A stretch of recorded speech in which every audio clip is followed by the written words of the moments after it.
You're all set. Thank you. Good evening.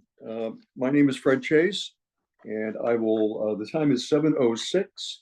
Today is Thursday, April 10th, and I'll call to order this meeting of the Rules and Procedures Committee of the Bridgewater Town Council. And I note the presence of Councilor Paul Murphy in attendance with us this evening. So two members of the committee are present and available. The third member is not, but nonetheless, we do constitute a quorum for the purpose of conducting business. So there is one item on the agenda before us this evening, and just refer to that. This is ordinance D FY 25-015, ordinance establishing the process for filling a vacant town councilor role. And Deb, do we have any members of the public joining us at this time? There's no one else online. No one else. Okay. Well, we can dispense with the public comment period and move right to the item referred. And so, Paul, we can just dive in. This item was originally presented before the council for a first reading on January 21st of this year. So a more than usual period of time has lapsed, and we're probably basically going to need to reacquaint ourselves with the nature of the issue that brought this about and with the proposed changes to this ordinance. So the ordinance would establish a process for filling a vacant town councilor role. And we did have occasion in recent months to encounter that circumstance. And it was a situation which we were able to contend with, but we found that there was really a considerable need for a bit more clear and better understood procedure to be followed. And that's why we're here this evening. Paul, do you want to begin to talk about it in general terms, or we just kick it off? I think we can kick it off and dive right in. You gave a good recap. Okay. I think my intention with this ordinance as the author was to give a little bit more direction on the process should it arise again.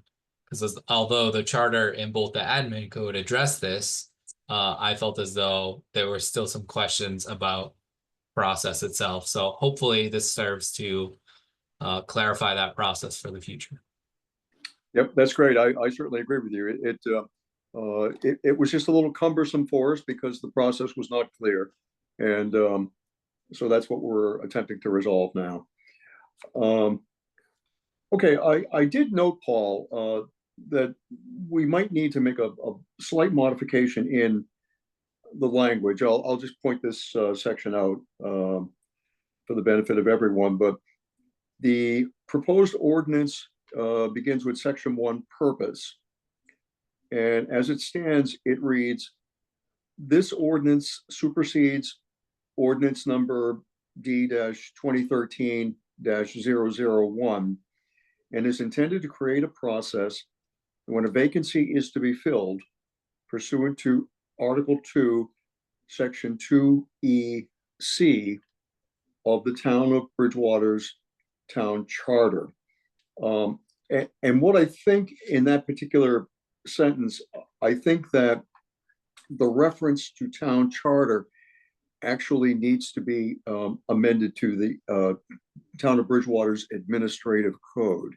As you pointed out, each of those documents contain a reference to the subject matter of a change in the council membership arising by virtue of a vacancy. And to make things more confusing, in both the charter and the administrative code, the citation to that particular section in each document is very similar in appearance, and so it could be easily confused. So I think my suggestion that we can consider, but just with respect to that sentence, is that we change the words town charter to read administrative code, which is what we're actually trying to change here. It appears again, but we can just continue on and get to that. The second sentence reads, its purpose is to ensure continuity of governance while maintaining public trust and adherence to democratic principles. So section 2 is entitled Scope, and it reads, as currently stands, this ordinance applies to all situations in which Article 2, Section 2EC of the Town of Bridgewater's Town Charter are applicable. Now, in this case, the words town charter are appropriate because it's actually referring to a companion section in the town charter that's intended to relate directly to the paragraph that we're, the ordinance that we're changing here in the administrative code. So I think the only change here, tell me if you think this is appropriate, Paul, but I think the change on that section 2 sentence would be to change where it reads Article 2, Section 2EC to instead refer to Article 2, meaning Charter Article 2, Section 2-5, filling of vacancies, C, 2-5C. So that's the actual section of the charter that we're not changing, but it directly relates to the, I'll call it companion change that we are dealing with in the administrative code. Does that sound right to you, Paul? Yes. So a proposed amendment could be to eliminate the letter C in that section 2, correct? I think that's true. To eliminate C, it's section 2. Let me just flip back to it again. Section 2-5. 5. Okay. Actually, it's 2-5C. Yes. So I think we want to eliminate that E from that.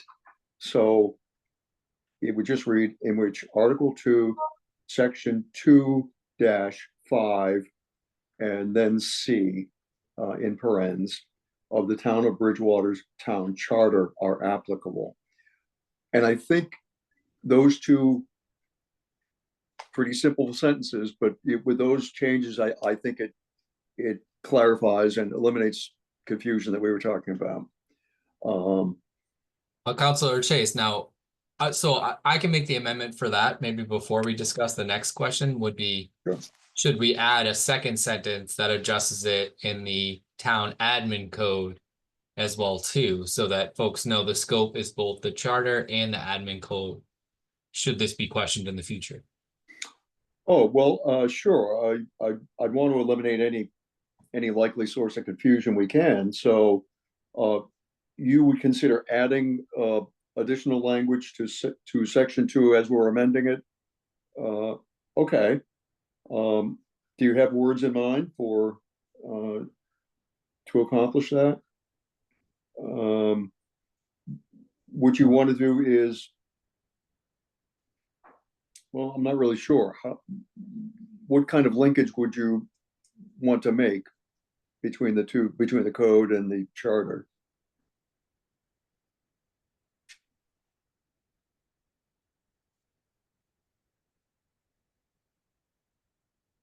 Or we could just simply edit the first sentence if we felt as though we needed it. In the first sentence, after the word charter, include an administrative code 2EC.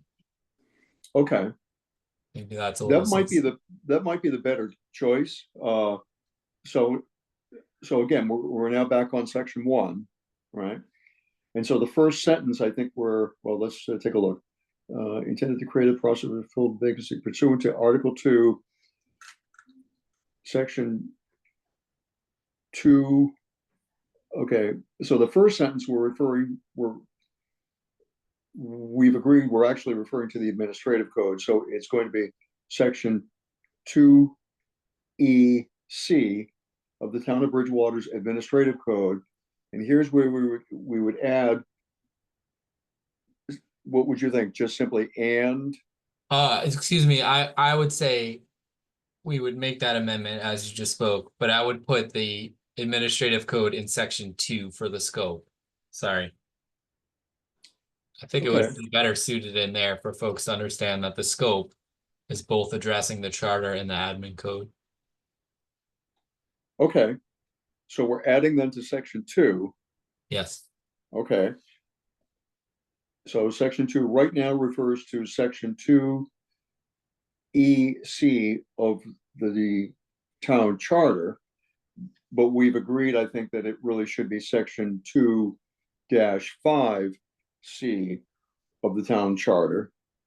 Okay, so with that change, you want to also add after the words after town charter, yes, you would care to say and what we referred to above in the first paragraph, which was section 2E C of the town of Bridgewater's administrative code. correct. Okay. Okay, well, I think that's helpful to put in one section to have both citations. And then it's clear to people that these are even two similar sounding. Yeah, So, okay. All right, let's consider that among amendments proposed. That shall we continue on for anything else, or do you want to actually vote on those particular changes? I think we vote on those changes and make sure Deb has the wording. Because I know we've been back and forth, Deb, sorry. That's No, great. you're Can absolutely you right. just specifically say what it is? And I have it written down. I just want to make sure it's right. So if you can Okay. start like with the purpose, this ordinance, exactly what you wanted to say. Okay. Okay, so what I think we've agreed is section 1 begins, purpose. This ordinance supersedes ordinance number such and such, and is intended to create a process when a vacancy is to be filled pursuant to Article 2. Now, there's a period there that we should take out. So Article 2, Section 2, parens, uppercase E, parens, lowercase c, of the town of Bridgewater's administrative code, and not town charter. So that's the first change in that first sentence of the ordinance. Yep. It then goes on to say its purpose is to, oh, okay, we made no change to the rest of section 1.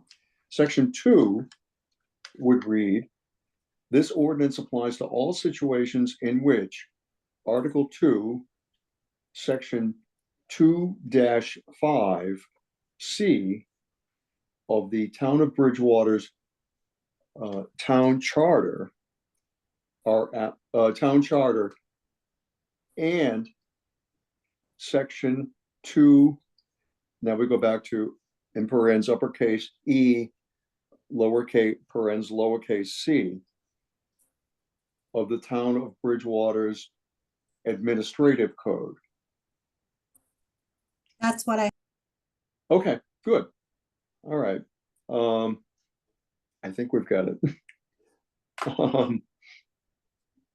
Okay, that was the first item that just struck me as needing a little cleanup. So I think we've accomplished that. There's one more, if I could add to that, Councilor Yeah. Chase, in section 3, in that first sentence, it refers to the town charter again, and I believe it should be administrative code there as well too. Okay. It should be, you are correct. So section 3, the first sentence is the town council of the town of Bridgewater has the authority to fill any vacancy under Article 2, Section 2, uppercase E, lowercase c of the town charter. And that does actually refer to the town administrative code. Correct. So town charter should be struck, and we've been referring to it as the town of Bridgewater's administrative code. I think by section 3, we could just refer to it as administrative code if you choose it. As long as it's understood, it's not the town charter. Okay. Prior to initiation of the process set forth below, the town council will vote as to whether or not, I like that, whether or not it intends on filling the vacancy. That was a critical discussion we had last time, because it is, it's been confirmed to us from any number of discussions with our town attorney, that it's Counselor within the Chase. purview. Sorry, before we dive into that, do you want to make an official amendment to those sections to put that? Oh, I'm sorry. We should. Okay, So, I'll make the amendment. all right, very good. The Then changes. I'll second that as we've discussed, and I believe Debbie has the appropriate language now. I do. So we'll do a vote. Counselor Murphy, Yes, Counselor Chase, Yes, 2 in favor, 0 opposed. awesome. that's great. Thank you. Okay, So sorry. the section 3 change I was just referring to, it's in the second sentence. Prior to initiation of the process set forth below, the town council will vote as to whether or not it intends on filling the vacancy. So that was a matter that our town attorney had weighed in on several occasions, and has assured us that it is within the purview of the council to either fill a vacancy or choose not to fill a vacancy.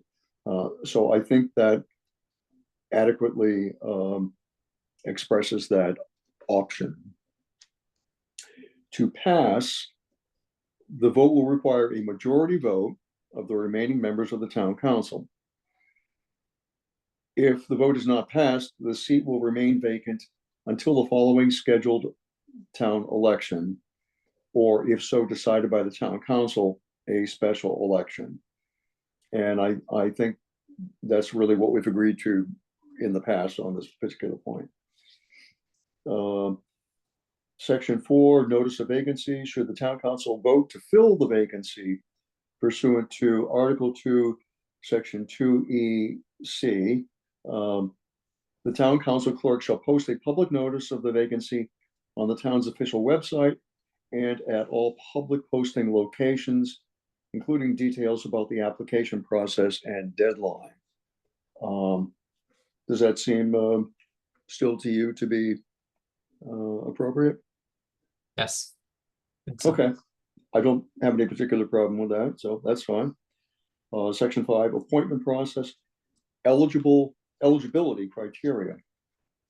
Candidates must meet all eligibility requirements for serving as a town councilor as outlined in the Home Rule Charter and applicable state law. Okay. It goes on to number 2, application period. A public application period of no less than 14 days from the date of the vacancy notice shall be observed. Interested candidates must submit a formal application, including a resume, letter of interest, and a statement addressing their qualifications and vision for the town. And that's really what we had adhered to previously. Interview process, the town council shall schedule candidate presentations and interviews as part of the next scheduled town council meeting following the close of the application period. Where are they scheduled? So candidate, I think as part of the next part, okay, as part of the next scheduled town council meeting. So I just wanted to clarify that it is a public, public interview and presentation, as we had observed in different circumstances before. All eligible candidates will be permitted to present a 3-minute presentation, followed by a brief interview by the remaining town council members during this meeting. Interviews shall be conducted in a fair and transparent manner, allowing each candidate equal time to present their qualifications and respond to questions. Public comment residents shall be given the opportunity to provide input on the candidates during a designated public comment period following all candidate presentations and interviews. Okay. Selection following the interviews. The town council shall vote to appoint a candidate to fill the vacancy using a ranked choice voting process. Which I only am wondering whether we should insert words to the effect that if we choose to. I suppose that's already clear that we have chosen to appoint someone if we permit interviews. I mean, I guess, so it's maybe it's on its face, just evident. So, all right. That's number one. Number two, each remaining town council member shall rank the candidates in order of preference. 3, votes shall be tabulated in rounds. In each round, the candidate with the fewest first choice votes is eliminated, and their votes are redistributed to the next ranked choice on each ballot. This process continues until one candidate receives a majority of the votes. So, I mean, I think I have a good understanding of that. To you, Paul, does that comport generally with what you anticipate ranked choice voting should be in this case? That's think still so. your okay. Yes. All right. Number 4 is if no candidate receives a majority after all rounds of ranked choice voting, the town council shall defer to a special election as outlined in section 7 below. Section 7, special election option. Councilor Chase, I agree with your earlier comment while reading this section that perhaps we do add a number, maybe number 1 is and the rest gets pushed down. Maybe the council takes an additional vote to choose to move on to the voting period or not. Meaning, if we've seen all the interviews and seen the presentations and we do not like what we've seen, or we do not feel like any of those candidates would fit the role, then we would vote. And if a majority voted not to have or not to continue the process, then we would stop there. Because I think, to answer your question, I think as written, it implies that we would automatically go to ranked choice voting. And through that, if we can't come to consensus, then a special election, which I think the special election, and this was my intention, is a big jump. So I think we should make it, a process before we have to get to that section. So I would actually be in favor of that, but. No, I think that's a good point, Paul, because it could well be the case that we would proceed and then only it would become apparent to us perhaps that we don't have a sufficiently qualified candidate among the group. Right. At which point, obviously, it makes no sense to continue to proceed to a vote. So it sounds like your proposal might be to add a new number 1 and move everything down. Yes. Okay. And so the new number 1 could say, I'm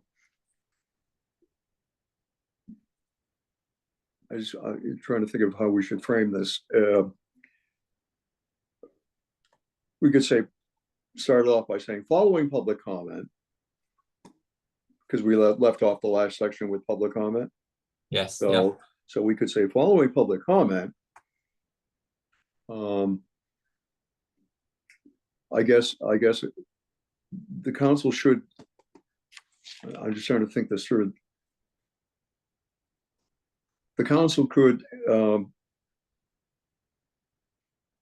entertain a motion, in effect, right, to stop the process if, in fact, a suitable candidate is not among the applicants. you would prefer a motion be made? Well, like how else would we, unless we actually talk about it and vote on it, how else would we know that that's the consensus of the council? Right, so should there be almost an automatic vote to continue the process? That's, well, okay, we could make it automatic. We're not losing anything by doing that, so following public comment, a vote will be conducted. Just thinking this through, a vote would be conducted to determine if in fact selection of a candidate should proceed. Yeah. Or- I think that would be smart. Okay, so let's just put the words down so we can actually think about it, but following public comment,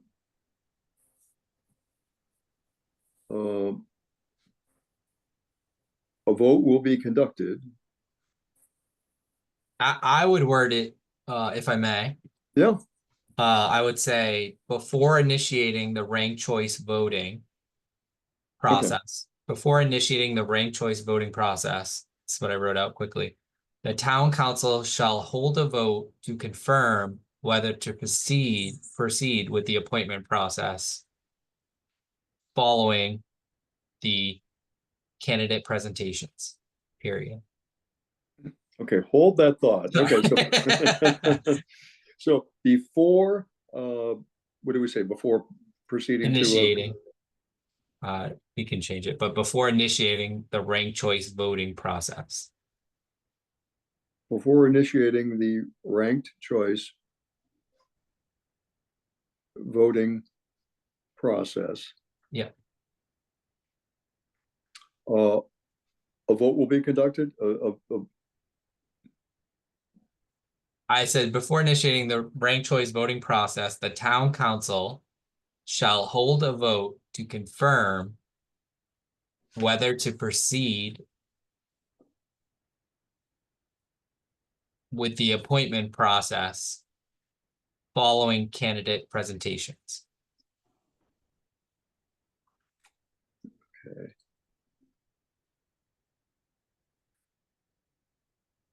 Process following candidate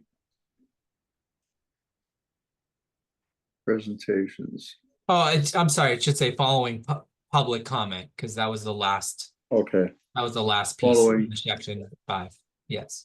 okay. So a new number 1 could read, well, following public comment. I Yes, just it sent should. you, I just sent you what you said, Paul, in both yous in the chat. Oh, okay, Yeah, and it should just end with Debbie following public comment instead of candidate presentations, because public comment's the last number 3 under section 5. okay, so what Debbie has is before initiating the ranked choice voting process, the town council shall hold a vote to confirm whether to proceed with the appointment process following candidate presentations.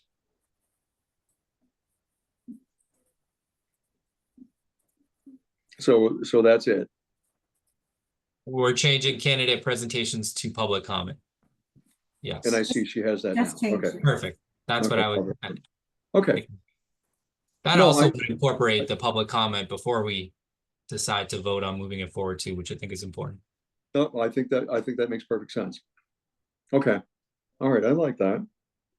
So we've then created a new number 1. So are we simply renumbering items 1, 2, 3, and 4?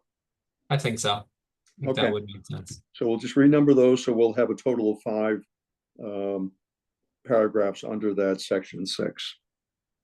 Okay. Section 7 is special election option. If the town council cannot appoint a candidate through the process outlined in section 6, the vacancy shall be filled through a special election. That's item number 1. Number 2, the town council shall vote to hold said election within 90 days of the date in which no candidate receives a majority after all rounds of ranked choice voting pursuant to section 6 above. After all rounds of ranked, okay. Adhering to all applicable state and local election laws.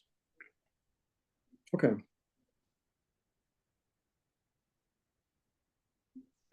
I think that holds together. Section 8, effective date. This ordinance shall take effect immediately upon approval by the town council and publication in accordance with local and state laws.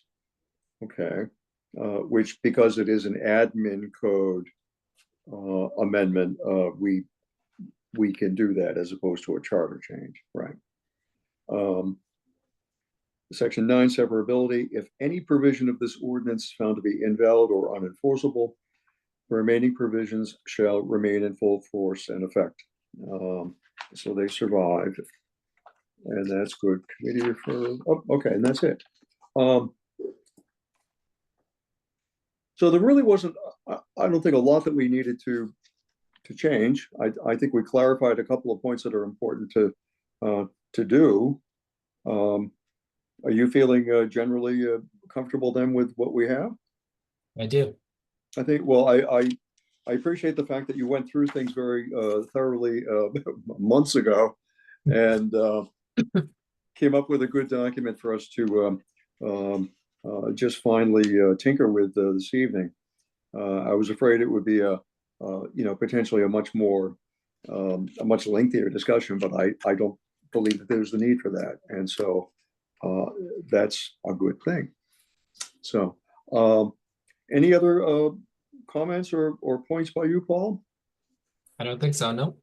Okay, good. And nor do I. It is the only item referred on our agenda this evening. So we could entertain a motion for, oh, I'm sorry, we needed to vote on those last changes. You have to vote on that amendment. Okay, always helpful to Okay. have a vote. Okay, I'll make the motion to make the amendment.